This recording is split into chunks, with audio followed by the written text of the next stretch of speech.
Welcome to Active and Healthy in the Couve, or Healthy and Active. Either way, I'm Nick. I am a personal trainer at Northwest Personal Training. And with me, as always, is Dr. Trent Corey, who is a physical therapist.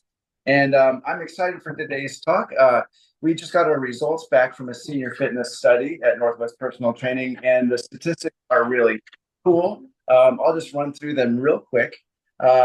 90% increase in balance for our average participant who was about 68 years old, 37% increase in cardiovascular fitness, 23% increase in lower body strength, 9% increase in upper body strength, 44% increase in their focus.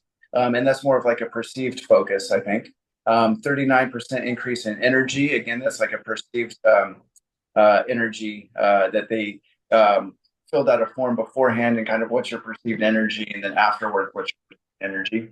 29% improvement in sleep, 39% reduction in stress, 62% increase in the desire to work out. I think that's cool. After you've been through a workout program, that it made you want to do it more. So, and then 14% improvement in nutrition. So that is a pretty cool result. And then so senior citizens can definitely get benefits from moving and doing some of these things that we do in the personal training world. And that's something I want to talk about with you, Trent, your experience with working with seniors. Is it more of a rehab kind of a thing? Do you do strength training? Do you do running with them? And I'd like to just talk about how I work with them, and then what you do in your profession as well. Yeah, sure, Nick. Yeah, definitely. We see a lot of seniors, people who are trying to stay healthy and be healthy for a long time. A lot of times they have some sort of, when they're coming into my sphere, it's usually because there's some sort of injury happening. And so we're looking at general movement patterns, how things get stiff and how things get weaker compared to what they need to do. And so we get them on a path and get them stronger and stronger. Once they get stronger, then they're discharged to people where they can do their regular routine or their exercise programs. If they go join a gym or they do their Pilates or whatever they like to do, something that they can sustainably continue to work out and do. So yeah, I mean, we have all sorts of spheres. Have people who are just want to get better at their walking. We do have runners. Seniors, it's kind of made like, was it 65 and older? A lot of us are getting closer to that. I'm getting closer to it. So like all these things where, I think, oh, seniors, it's just for old people or whatever. Like it's more just, I like to think of everybody, like how you're creating a plan for getting older and older. They say the best time to plant a tree is 20 years ago and the next best time is today. So, if you have some pain or you have some things that are limiting you, that's what things, all the stuff you said about exercise is great. All the things everybody knows that. I don't think that's like, whoa, really? Oh my gosh, that's crazy. I mean, the numbers I could talk, oh, what does that mean? You were kind of trying to explain it. I'm sure there'd be stuff to delve into with the stats of it all, but like, we all know that exercise is good for us. I mean, that's like, we're not, especially if you're listening to this, like, come on. I mean, exercise is good for you, but can you get better, better movement patterns? Can you level up with things? And a lot of times what I'm seeing is people who are just injured, and it's because there's major deficiencies in how they're moving. So we get them moving better. Once you feel better, guess what? You may want to work out more. You mentioned, hey, I want to work out more. Well, it's hard to want to work out more when you're hurting. And so that's where my role in this whole process is. People need to continue to build up, but if they continue to injure themselves, then it gets to the point where, you know what, I used to work out and, it just, every time I did something, I had something else happen. Generally, exercise can be very helpful for it, but it has to be done in the right dose and it has to be done right. So we're trying to help people navigate that path so they can get better and better with their movement patterns. And that just means you're squatting, your balance, you're walking, all these different things, your overhead movements, all those things that make you a better functional human being, because mobility is freedom. If you can't move, you don't have a lot of freedom. I don't know if I mentioned my mom in the past, but my mom was disabled. She had a lot less freedom as she got older and older. She passed away almost at the age of 69. And it was because she had issues with mobility other comorbidities, etc. But like that's kind of what drives me for people who have limitations. How can we get them noticing the big picture on how this affects their life? And so, great to have that study. Good to have people kind of recognize, wow, these things are important, and I feel better. And then we keep that sustainably moving, so people continue to do the things. We talk about eating well and all those things, but it's like movement's one of the basic things that we all need to be doing as human beings. So, however we need to do that, definitely getting stronger, all those things that kind of help your muscles become the powerhouse that they need to do. Muscle mass has been tied to longevity.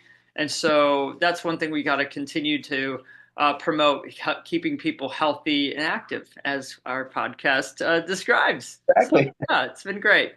Well, I work with a lot of seniors, and I can tell you, just like with the younger population, everybody is different. So, like, I don't have a prescribed thing by your age. It's always by what your mechanics are, what your nutrition is. But especially the older we get, we experience bone density differences and muscle loss, and these kind of sometimes go hand in hand. But something I recommend just as a supplement to people. It's been super helpful. It's been studied an extreme amount. Creatine is one of the most commonly, I think it's the most studied supplement that we have. And that definitely is helpful for even cognition for older clients. But it's also helpful for lack of sleep, which sometimes happens. The older we get, it helps us retain our mass, our muscle mass, but also a new thing that's come out is this product combination of creatine and HMB. HMB, if I can remember, is like hydroxy methyl butyrate, something like that. I probably ruined it, but HMB, and it's a metabolite of leucine, which is an amino acid.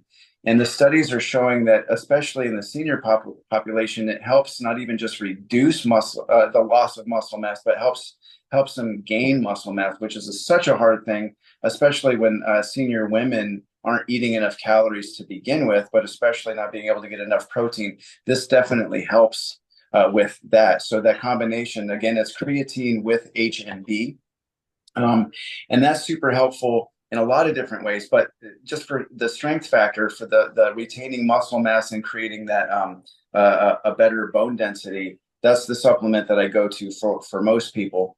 And as far as keeping the strength, there's studies. Studies are like, okay, this is the most good, but everything else, it doesn't say that it's not good. It's just that it's not as good, but by a few percent. And so what I'm talking about that is hypertrophy training, endurance training, or power training. And so the difference is a lot of times the amount of weight and the speed of the weightlifting. So what they're finding out is powerlifting is the best for seniors. And that simply means when you're doing the lift of any motion concentrically, you're going to go at a pace of 1 and then maybe 2 on the eccentric. And that doesn't mean that, 1-to-1 isn't good, or super slow isn't good also. It's just that was the best for the seniors. And part of the reason why is the older we get, we lose our fast twitch muscles. And we can't remake those after a certain age. But we can work on the ones that we have. So that speed, that 1 up and then slow down, really helps work those fast twitch fibers, which the older we get, we stop, using as much. So the studies that I found out those studies last year at a conference, and I've been using them with a lot of my seniors, and I've gotten a really, really good result out of the people that are working with the strength training aspects for me. Have you heard some of those studies that have come out? No, that sounds amazing. Yeah, I'm familiar with some of them, but that's really kind of a cool thing. It's just definitely making sure that we're stronger and we're working on through the full range of motion. And then, I kind of go back to the pain part of it, like making sure we're feeling better through it. But Yeah. yeah, I mean, a lot of us tend to just go at a super slow motion and then not heavy enough. A lot of folks say they're not even you know, PTs, they're known for like giving out these rubber bands, right? These little rubber bands are like little scrawny things, and like they're not going to build strength. They can create activation of certain muscles we're trying to improve, but like to get stronger, you actually got to be lifting something pretty dang heavy. Yeah. And so obviously you got to make sure you're good and sound with that. That's why working with the trainer, not just kind of going at it on at the machine. I mean, especially if you've been done in a while, like if you're just someone who hasn't been doing that kind of thing, you just got to go slow with that. I know people will come in that first time in and want to just crank it, and then they're so sore later. And so we got to make sure, obviously, the nutrition thing you're talking about, creatine is wonderful for that kind of stuff, making sure we're addressing the breakdown of your body's tissues so it can rebuild, and then also building new tissue because you're creating that stimulus for growth. Super important for folks, because I'm seeing people with bone density issues, and they've been told to kind of start, running or exercising or weightlifting, but they're having a hard time getting enough energy to actually create that shift. And we got to recognize that a lot of times, sorry to say, but like when you are getting that old, you are declining. Like we're all going towards that. I mean, but the point is, like, we can keep yourself level and you can actually build. It isn't like you can't build, but it's just way harder. And so you got to be providing the right stimulus. And, nutrition is a big part of it, but there's so many other things to it. I mean, like, we don't have our bodies synced with the circadian rhythms. I've been talking about this all the time. People need to have an adequate amount of vitamin D. This place is terrible for that.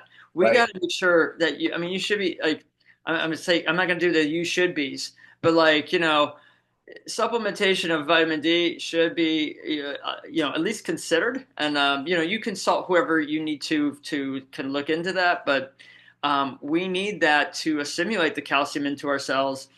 And Right. also, it's like trace minerals too, like, all the different things that create our bone. It's not just calcium. Calcium is not all of it. It's the phosphorus. It's all the little trace, the silicon, all that stuff.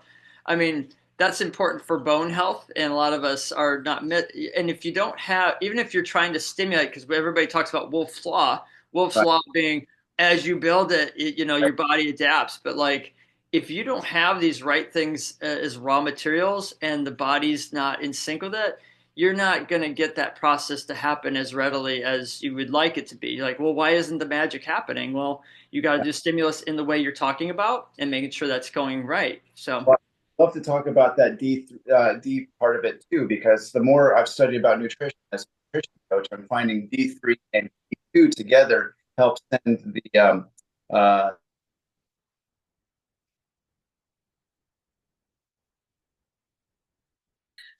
and also there's not every calcium is the same. Carbonate versus citrate is a different absorption, right? So you're going to get a better absorption out of citrate versus carbonate, and carbonate may be easier to get because it's cheaper. But the and with every mineral, and like you were talking about trace minerals, we've got these mega multi minerals which are larger, and the trace minerals, and then the um, colloidal minerals, and these are all like different sizes, and then they have different, purposes. And but the vitamins too are super helpful in that they help direct the minerals to the right places for our body. So we could probably have a whole talk about that. But you were talking about the bone density and calcium, and I want to just reiterate that D3 and K2 together really help pack a punch to get the calcium to the right place. sure. Yeah. And a lot of people are taking too much calcium and they're not taking the right stuff. And it's actually creating more problems in our bodies. People get bone spurs and all these other things. Right. Our bodies become kind of more hardened and brittle as we get older. And so, you've been told there's actually a good book by, I think it's Robert Thompson, called The Calcium Lie. And a lot of people are taking too much calcium. They think it's good for them. It's not actually the best thing that you should be just taking blindly. You need to have some guidance with these things. Don't just assume that, oh, because I take calcium, that's going to help my bone density. And go with someone who's got some good knowledge of what the full holistic thing is. We've talked about the microbiome. How is your body able to assimilate any of this stuff? I mean, are you just taking a calcium or some sort of supplement thinking that that's going to do the magic when your body doesn't have any ability to assimilate that? So you got to get the whole picture down right with how everything works together as an ecosystem. Otherwise, a lot of times you're literally flushing things down or actually causing more problems than you think you are helping with. So, not to scare anybody, but you got to be a little more on. You can't just say, "Oh, okay, bone density, take this." You're kind of missing the boat in the picture of the whole system. And so I see too many people because there's that new thing like, oh, you mentioned HMB. Like, well, now people are going to go, oh, get that. Like, when does it stop? When do we stop getting all this shelf full of chemicals, things that are made in lab? We need to come back to how our whole system's working. And that a lot of times by moving correctly, like so many things, I mean, there's never going to be any better drug or supplement better than just getting out in the sun, getting out in the nature, getting grounded, getting away from all the Wi-Fi signals, and exercising. And exercising where you're working and lifting something heavy occasionally. You may be going faster than you are occasionally, and then you're also doing something dynamic. You get those in key, you're going to find things are better. And Right. then you find something else that gets the holistic system down. Then you can maybe target a little better with the supplementation things that, kind of dial you in a little bit better. But it has to be guided. I think just so many people are just, you heard of something, they watched the Instagram reel, and they're like, oh, I got to be taking that now. It's like, Right. Well, I tell a calm lot down of the storm.